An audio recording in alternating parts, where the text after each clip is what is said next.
Break के बाद आपका एक बार फिर से स्वागत है। आप देख रहे हैं बिंदास बोल, और बिंदास बोल में हम आपके सामने विषय लेकर आए हैं, क्या भारत अमेरिका का गुलाम बनता जा रहा है या ये हमारे नेताओं की गुलाम मानसिकता का प्रतीक है? क्या कहना है आपका?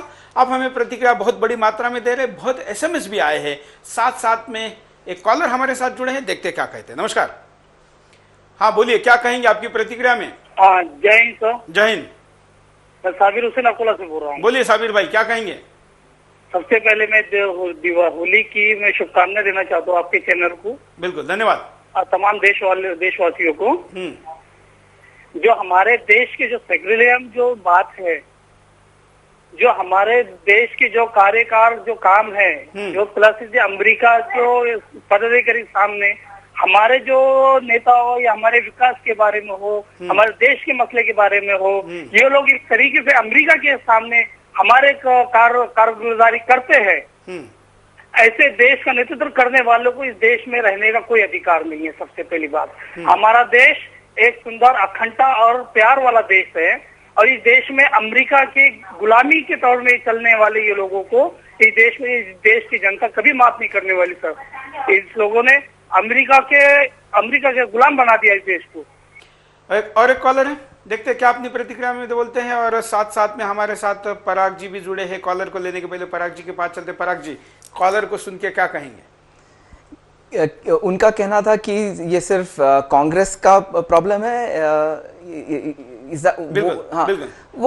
वो नेतृत्व का प्रॉब्लम तो जरूर है कि हमारी जनता को हम सिर्फ एक दोष दे सकते हैं कि हमारा नेतृत्व बदलने में हम काबिल अभी तक हमने काबिलता नहीं दिखाई। तो प्रॉब्लम तो जरूर नेतृत्व का है कि ये सिर्फ कांग्रेस का प्रॉब्लम है, ये तो मुझे ज्यादा यहाँ की पॉलिटिक्स मालूम नहीं है, पर कांग्रेस के प्रॉब्लम तो जरूर है। और अगर वैसे बाकी दलों पर भी ये आरोप लगा है। मैं नाम लेके कहूंगा कि ब्रजेश मिश्रा पर भी आरोप लगा है, जो अटल जी के सरकार में उनके राष्ट्रीय सुरक्षा सलाहकार थे। हाँ बिल्कुल। शायद वही जो मॉडल था कि प्राइम मिनिस्टर के ऑफिस में जो कुछ हो रहा था वो शायद देश के बाहर किसी लोगों के साथ उनकी चर्चा हो रही थी, इसका आरोप लगा है। और वो ये दिखाता है कि कांग्रेस छोड़ के भी बाकी पार्टियों को भी दूसरे देश का इन्फ्लुएंस होता है। बिल्कुल। एक कॉलर है, क्या कहते देखते हैं, उनकी प्रतिक्रिया लेते हैं। हाँ बोलिए। हेलो सर, प्रणाम। नमस्कार। पवन भारतीय, जनपद हरिद्वार से बोल रहा हूँ सर। बोलिए पवन जी। सर, आज का विषय बिल्कुल हृदय को छू गया है। ये जो आज का विषय है कि क्या हम अमेरिका के गुलाम होते जा रहे हैं। असलियत में सर ये हम अमेरिका के गुलाम नहीं, बल्कि हमारे नेताओं की मानसिकता गुलामी की है। ये लोग 100 साल तक अंग्रेजों के गुलाम रहे, ये उससे पहले गुलाम रहे, और ये अब तो दबाव कह रहे हैं अमेरिका का। मैं तो समझता हूँ हम तो पाकिस्तान के भी दबाव में आ जाते हैं। बहुत छोटा सा देश पाकिस्तान है। अभी पिछले दिनों हमने अखबारों में पढ़ा, हमने तो ये सुना कि हम पाकिस्तान के भी दबाव में थे। बिल्कुल जी। मैं एक बात मेरे याद है, मैंने पूरी समझता हूँ, शायद कहीं गलती हुई, आप दुरुस्त कर देंगे।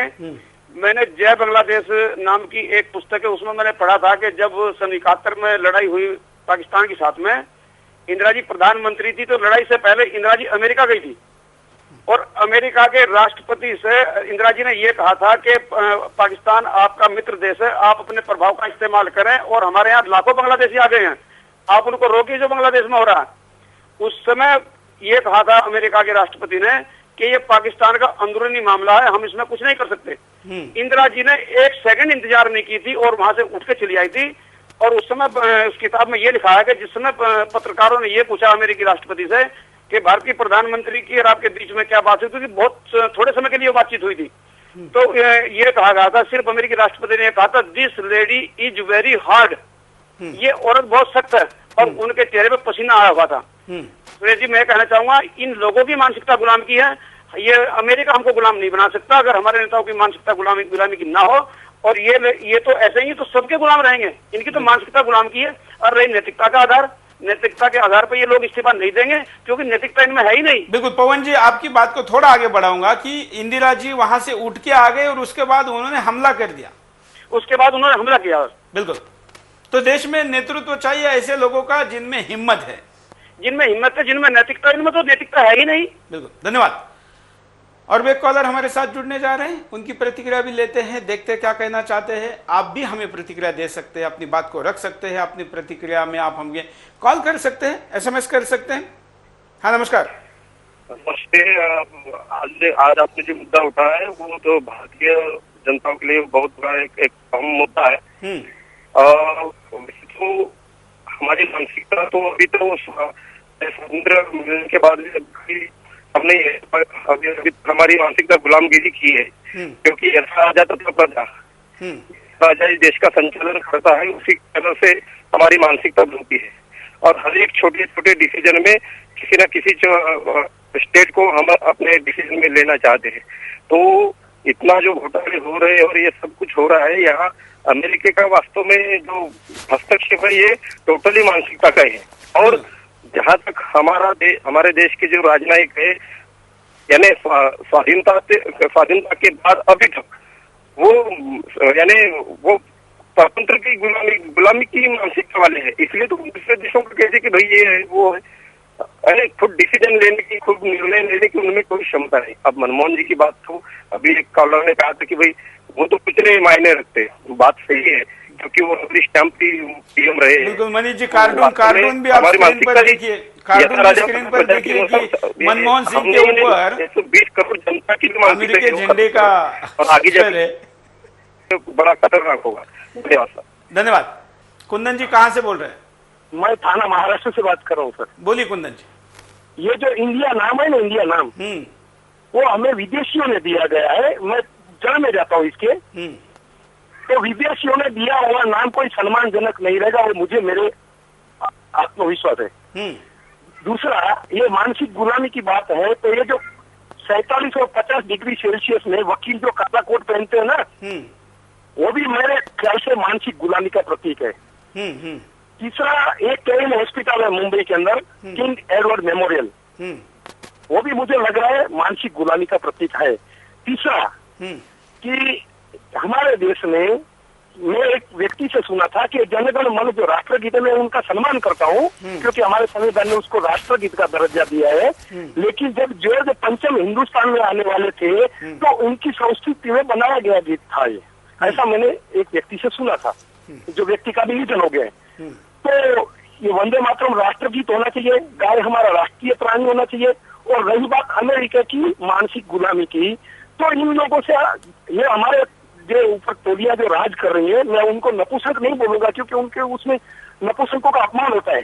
ये पृथ्वी मिसाइल हमको लगाने की रहेगी राजस्थान की बॉर्डर पे, और अमेरिका उधर से आंख दिखाएगा तो हम पीछे ले लेते हैं।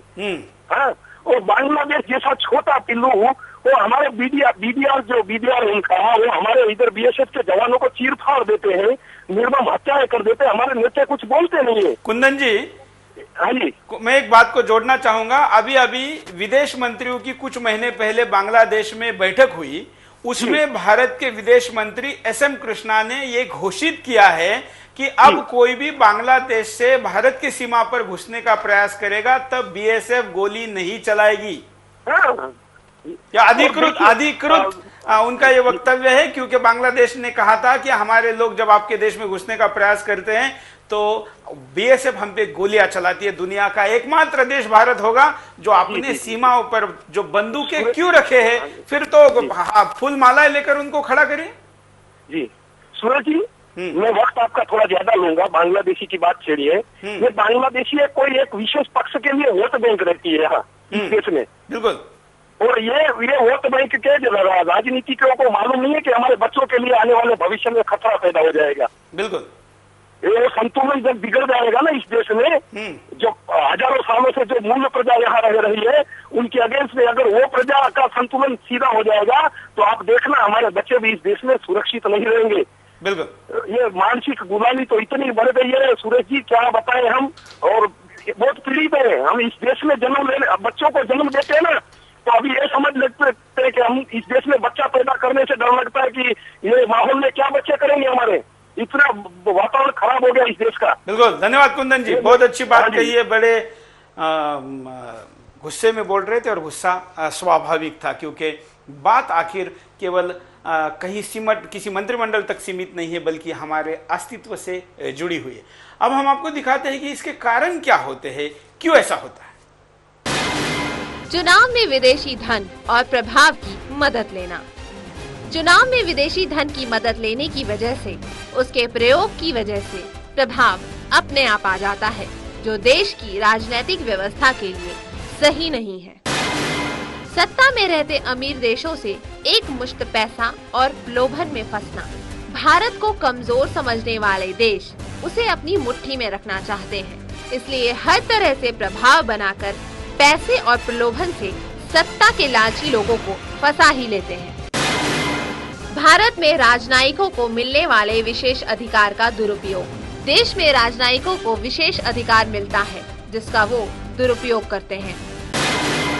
बड़ी बहुराष्ट्रीय कंपनियों के बढ़ते प्रभाव के कारण भी भारत में अन्य देश व्यापारिक हितों के साथ साथ राजनीतिक हितों को भी साधने में लगे हैं। सारी ही पार्टियों का किसी न किसी से जुड़ा होना। सभी पार्टियां किसी न किसी रूप में विदेश से जुड़ी हैं। परिणाम स्वरूप देश के राजनीतिक मसलों में भी उनका हस्तक्षेप सामने आ रहा है। सत्ता में आने के लिए विदेश की मदद लेना। सत्ता में आने के लिए राजनेता पैसे और प्रभाव के लिए विदेश की मदद लेते हैं, जिससे विदेशी हस्तक्षेप और भी बढ़ जाता है। ये कुछ कारण है, इसके सिवा भी कई कारण हो सकते हैं। आप उनमें अपनी तरफ से कॉल करके जोड़ सकते हैं। हमारे साथ एक कॉलर जुड़े हैं, उनकी बात करते देखते हैं क्या कहते हैं। नमस्कार। नमस्कार सर। बोलिए। सन 1942 में गांधी जी ने एक आवाज लगाई थी पूरे देश के अंदर, अंग्रेजों भारत छोड़ो। आज उसी कांग्रेस के लोग देश के सत्ता पे आसीन है। मनमोहन सिंह और सोनिया गांधी, जिसे इटली और ब्रिटेन चला रहा है, जिसे अमेरिका चला रहा है, पूरा देश की जनता आज कहती है मनमोहन सिंह गद्दी छोड़ो, सोनिया गांधी गद्दी छोड़ो और अपना मुंह काला करो, हिंदुस्तान जिंदाबाद। शालू जी बिल्कुल एकदम स्ट्रोक लगा दिया आपने। हेलो, धन्यवाद। शायद कॉलर को इतना ही कहना था। एक और कॉलर है, देखते क्या कहना चाहता है। नमस्कार सर। सुरेश जी नमस्कार। नमस्कार सर, मैं रजीत सोनी। बोलिए राजू जी। सर, आज का मुद्दा तो नहीं मैं मेरे को मालूम आज का मुद्दा क्या है कि मैं अपना जो बात कर रखना चाहता हूँ कि कल रात को आपके न्यूज चैनल पर एक न्यूज आ रही थी सर। हाँ। जिसमें समाजवादी पार्टी के नेता मुलायम सिंह यादव जी के बेटे अखिलेश यादव मायावती जी की सरकार के खिलाफ धरना निकाल रहे थे हाँ। कि भ्रष्टाचार सरकार है, ये भ्रष्टाचारी है, बहुत ये ऐसा कुछ बोल रहे थे जी। हाँ हाँ। तो चंद दिन पहले जब कांग्रेस की सरकार, यूपी की सरकार खतरे में थी, हाँ, डीएमके के साथ जब उनका अपना करार टूटने वाला था, तो उनके पापा मुलायम सिंह यादव अपने सर पर समर्थन का टोकरा उठाकर कांग्रेस के पास जाते हैं कि ये बाप बेटे की आपस में क्या बनती नहीं है कि बेटा तो भ्रष्टाचार के खिलाफ बात करता है और बाप भ्रष्टाचारी सरकार को समर्थन देने, बिना मांगे समर्थन देने जा रही है, क्या चक्कर है? इसमें भी अमेरिका का रोल है, ध्यान रखिए। हाँ जी। तो सर, इस पर भी आप एक प्रोग्राम कीजिए और इस प्रोग्राम के बाद मैं आपसे बात करना चाहूंगा सर। धन्यवाद।